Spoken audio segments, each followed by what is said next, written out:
El Foro de la Inversión en Capital Intereconomía.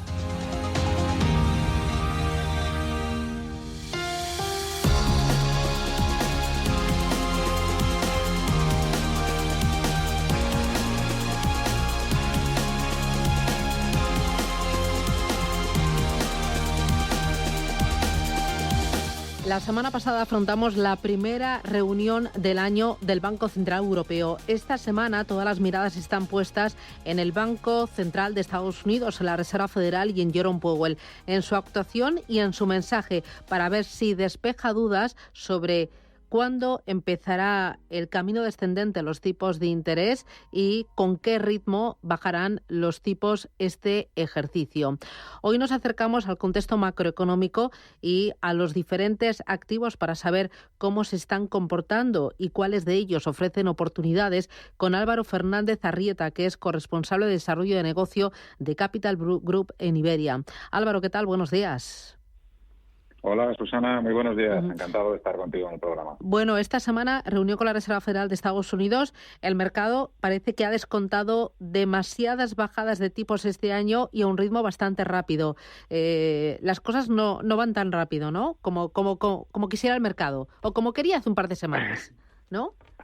Sí, efectivamente. La verdad es que el tema de tipos, inflación y crecimiento, etcétera, está continuamente en candelero.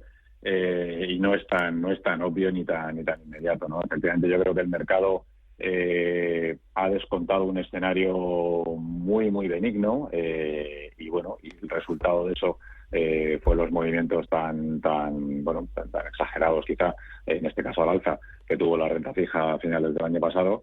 Descontando un escenario, pues esto, que los tipos van a empezar a bajar rápidamente, mucho. Y cuanto antes, ¿no? Había un cierto consenso en el mercado que hablaba a lo largo de este año de 6 bajadas, incluso hasta 6 bajadas de tipos. La verdad es que nosotros en Capital Group desde siempre hemos dicho que nosotros no veíamos ese escenario. Para que se produzca ese escenario, la inflación tendría que bajar mucho y muy rápidamente y nosotros no pensamos que vaya a ser así. Y nosotros ese escenario de 6 bajadas, pues nosotros pensamos que serán pues alrededor de 3 y normalmente serán ya más en la segunda parte del año, ¿no? Pero yo creo que lo importante es quitar un poco, ya sabes que en Capital Group somos una gestora muy de análisis y muy de pensar bien en las implicaciones que tiene cada cosa para los ahorradores. Y yo creo que lo importante no es tanto cuántas bajadas de tipo va a haber este año y cuánto van a empezar, sino cómo va a quedar luego, ¿no? Es decir, hacia dónde nos dirigimos. O sea, no pensar en las dos curvas que tenemos enfrente, sino pensar en el destino al que vamos a llegar. Y el destino al que vamos a llegar es es como ha sido siempre, realmente, ¿no? Es un poco una antigua normalidad, ¿no? Por decirlo de algún modo, y es, pues vamos a ir a un escenario de tipos que van a estar, pues me da igual, vamos a poner lo que tenemos, entre el 3,5%, 5,5%, pues durante bastante tiempo, ¿no? Y ahí los ahorradores lo que tienen que ver es, bueno, ¿y esto qué implica para mí?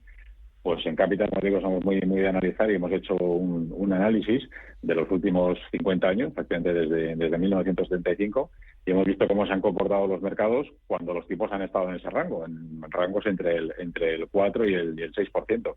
Y los datos son muy tozudos, ¿eh? Si hablamos de renta variable y nos vamos al índice americano, al S&P 500, la rentabilidad media anualizada ha sido del 10,4%. Y si nos vamos a la parte de renta fija y cogemos un índice agregado de renta fija americana, la rentabilidad media anual ha sido del 6,6. Con lo cual, en el escenario al que vamos, que es un escenario de tipos mantenidos relativamente altos, que son normales en medias históricas, el escenario tanto para renta variable como para renta fija, pues sería positivo. Claro, entonces el mensaje que tenemos que tener es que hay que estar invertido y la renta fija sigue siendo una oportunidad porque vamos a tener tipos, como decías, entre el 3,5% y el 5,5% durante un largo tiempo. Sí, totalmente. De hecho, lo que veníamos hablando, o sea, la gente yo creo que se ha asustado un poco, digamos, porque el año pasado pues todo el mundo decía que pues la renta fija era la niña bonita y tuvimos un año en el que bueno, el mercado pues una vez más nos demostró que no se puede estar, o no se debe intentar estar y anticipándose al mercado y predecir cuándo va a ser el momento de entrada, porque a lo largo del año pues la renta fija sufre diferentes vaivenes. Hubo gente que ya con lo que veníamos del año pasado pues incluso claudicó y dijo, bueno, mira, llevo ya un depósito y ya está. Y luego tuvimos los 2 últimos meses del año, pues han sido prácticamente los mejores meses de renta fija de los últimos 50 años. Pero si quitamos eso, ¿y ahora qué está pasando? Pues ahora estamos un poco, quizá, a lo largo de este mes de enero, pues un poco, quizá corrigiendo un poco este exceso. Pero si nos vamos a 6, 8 meses anteriores, el escenario es el mismo. Es decir, la oportunidad de renta fija es una oportunidad que hacía muchísimo tiempo que no veíamos. Y con el escenario de que si algo ha cambiado es, antes, pues hace 6, 8 meses, teníamos un cupón de entrada muy atractivo, es decir, la renta fija volvía a pagar, y ahora tenemos cupones bastante similares con una diferencia importante, y es que antes teníamos, por hacerlo simplificando mucho para la gente que lo entienda, si antes teníamos un cupón que pagaba el 5, pero tenía una inflación que estaba muy cercana al 5, mi tipo de interés real era muy bajo o casi cero. Ahora la diferencia es que si seguimos teniendo ese cupón relativamente cercano al 5, la diferencia es que la inflación ha bajado, y estamos en inflaciones en el torno al 3 y poco, con lo cual ahí estoy obteniendo un diferencial de ese 2%, ¿no? Si analizamos un poco y en Capital lo hemos hecho, ¿no? Pues cuáles son, en función de los puntos de entrada actuales, y podemos coger el activo que quieras, ¿sabes? Desde renta fija grado de inversión a irnos a renta fija de mercados emergentes. Hay un cálculo bastante fiable, histórico, que es que el punto de entrada actual, es decir, los cupones actuales, son un buen proxy o una buena medida de cuál puede ser la rentabilidad anualizada los siguientes 5 años. Y si nos vamos a los números actuales, y nos vamos, por ejemplo, a renta fija de grado de inversión, la de más alta calidad en Estados Unidos, que estamos en cupones alrededor de ese 5,5%, lo que te dice es que la rentabilidad media anualizada desde hace 50 años, los siguientes 5 años con este nivel de entrada, ha estado en torno al 6,5%. ¿Vale? Con lo cual eso te da un poco la medida. Y volviendo con el tema de no intentar anticipar y entrar en el mejor momento, lo que sí que hay un cierto consenso, y todo el mundo está prácticamente de acuerdo, es que ya estamos al final del ciclo de subida de tipos, y como tú dices al principio ahora, los bancos centrales están ya pensando cuándo lo van a bajar. Esa es la idea, ¿no? Pues está bastante claro que ya hemos llegado a ese pico de subida de tipos. Si analizamos qué es lo que ha pasado en el mercado desde la última subida de tipos históricamente, pues volvemos a lo mismo. Y si vamos a los escenarios de renta fija, la rentabilidad anual el año después de la última subida de tipos ha sido del 10,1%, y si nos vamos a esa rentabilidad anualizada después de la última subida de tipos a 5 años, ha sido del 7%. Con lo cual, pues es importante que no nos dejemos engañar un poco por los pequeños baches de la carretera, sino que veamos hacia dónde vamos, y el destino hacia dónde vamos pues es bastante bueno. En este escenario, ¿le damos un hueco a esa cartera a lo que es renta fija emergente?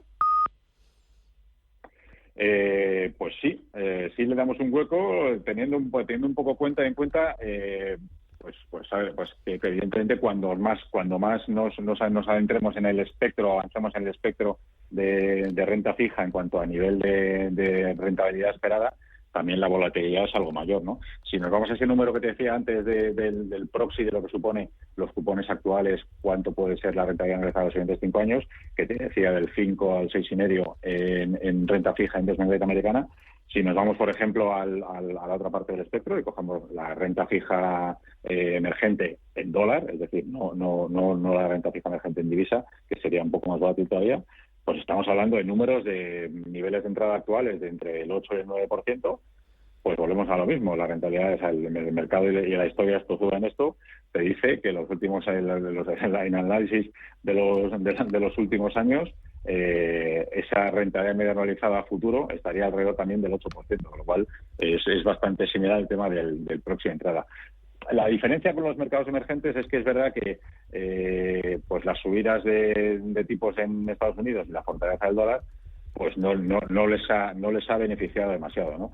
Ahí lo que es importante es diferenciar bastante, volvemos siempre a hablar de gestión activa.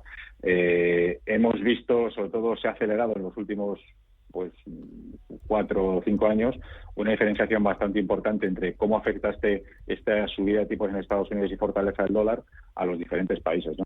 y vemos que los países un poco más desarrollados o los mercados emergentes principales se ven cada vez mucho menos afectados por este tipo de cosas, ¿no? Porque además han sido mercados, pues mercados tipo Brasil o México, que lo que han hecho han empezado a subir tipos de manera anterior a nosotros, a los mercados desarrollados, a Estados Unidos y a Europa, con lo cual han controlado más la inflación, con lo cual ahora están empezando a hacer ese escenario ya de bajadas de tipos que tenemos que acometer aquí ahora.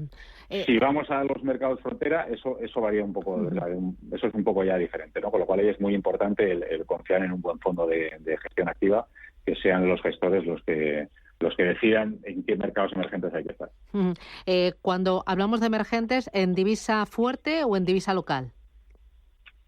Pues el divisa local, lo que pasa es que pues eso te aporta más volatilidad, quizá con el escenario en el que estamos hablando ahora y entendiendo pues un poco el perfil medio del ahorrador,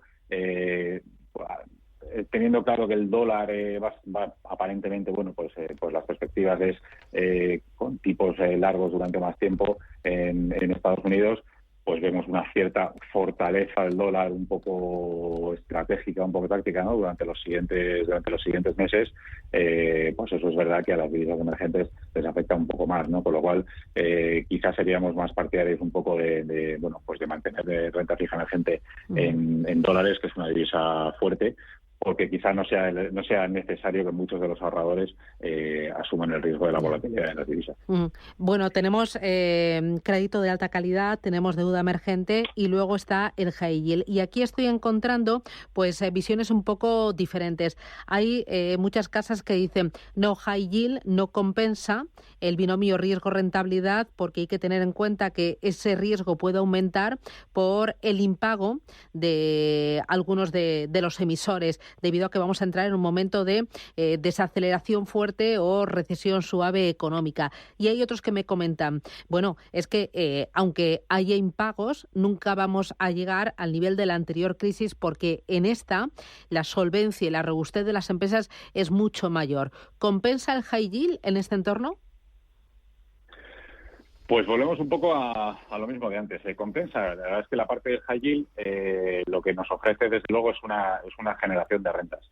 Si pensamos exactamente los mismos argumentos que son 100% válidos que tú has dicho, que te decían ahora sobre por qué no invertir en high yield, exactamente los mismos los podríamos haber dicho y los habremos oído el 1 de enero del año pasado. Es decir, pues que entramos en un escenario recesivo, que entonces los impagos van a aumentar. Y el high yield ha sido o fue prácticamente el mejor activo de renta fija el año pasado, ¿no? Con lo cual, la parte de high yield que nos aporta, nos tiene que aportar la parte de generación de rentas, ¿no? Es verdad que hay que empezar a evitar pues ciertas compañías, ¿no? Y ahí el análisis y los más de 200 analistas que tenemos en Capital Group por el mundo analizando y viendo compañías es donde más aportan, ¿no? Entonces, pues hay que intentar evitar ese tipo de compañías con niveles de endeudamiento más altos, ¿no? Que son las que más pueden sufrir. En cualquier caso, en la parte de necesidades de refinanciación de las compañías que están endeudadas, muchas de ellas la gente está muy preocupada por eso. La mayoría de las compañías que tienen que refinanciar su deuda no lo tienen que hacer hasta dentro de 2 años, hasta 2026 o por ahí, ¿no? Con lo cual ese riesgo no lo tenemos tan cercano. Y es verdad que la gente empieza a preocuparse un poco por las tasas porque repunten las tasas de impago. Pero bueno, incluso los escenarios más pesimistas hablan de tasas de impago en torno al 4 o 5%, ¿no? Eso te dice que todavía hay pues muchísimas oportunidades para los gestores de gestión activa. Nosotros ahí pues seguimos encontrando oportunidades en compañías, en compañías poco endeudadas, en compañías compañías tecnológicas que tienen ingresos recurrentes, y sí que es verdad que la parte más de menor rating dentro del high yield es la que requiere un análisis un poco más detallado, un poco más complicado, ¿no? Con lo cual, pues high yield también, pero teniendo en cuenta que va a ser un año más volátil y que según nos movamos en el espectro de renta fija de los ahorradores, de renta fija grado de inversión, renta fija del tesoro grado de inversión, high yield o renta fija emergente, pues evidentemente la volatilidad será mayor, pero también será mayor la rentabilidad esperada. Pues para terminar, un titular de cierre, un mensaje que nos deba acompañar a lo largo de todos estos meses cuando nos acerquemos al activo de renta fija. ¿Con qué nos quedamos?